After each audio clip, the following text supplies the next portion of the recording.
In Veneto nella seconda ondata qualcosa non ha funzionato, cioè 2000 morti nella prima ondata, più di 8000 nella seconda. Ora, qui non si tratta di discutere se ci sono illegittimità, peraltro alcune procure hanno già aperto d'ufficio delle inchieste. Il tema è che credo sia, l'ho detto anche ieri in Consiglio, da irresponsabili non porre delle domande. Noi semplicemente abbiamo chiesto, ed era la domanda a cui ieri avremmo voluto avere una risposta, dal Presidente Zaia, dico Zaia perché è l'unico caso in Italia in cui il Presidente di Regione ha scelto deliberatamente di assumersi la paternità politica di ogni decisione che da quando è iniziata questa pandemia è stata assunta da questa Regione, no? Andando in conferenza stampa e rivendicando. Abbiamo chiesto, ci spieghi Presidente cosa non ha funzionato.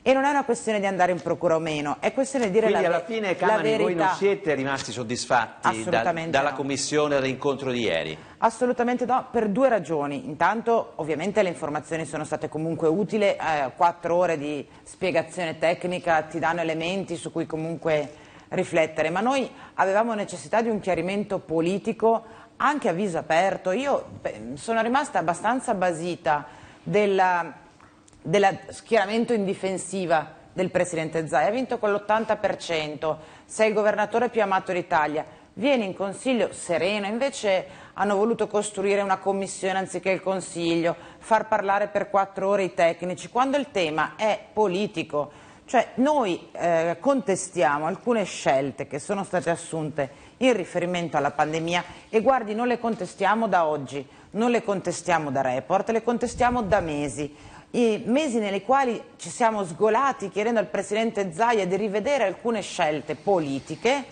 ed è rimasto... Marcato, ho sentito la Camani di fatto 9 ore buttate. No, buttate no, adesso perché ho detto che sono state utili. Non abbiamo avuto la risposta non hanno che avuto chiedevamo. le risposte che chiedevano. La risposta che ci è stata data, come mai la seconda ondata ha lasciato sul terreno 2000 morti in più rispetto alla media nazionale, è stata, l'ha detta Zaia e l'ha ripetuta Flor, la sfortuna. Ora lei potrà capire che come opposizioni è una risposta che non possiamo ritenere soddisfacente.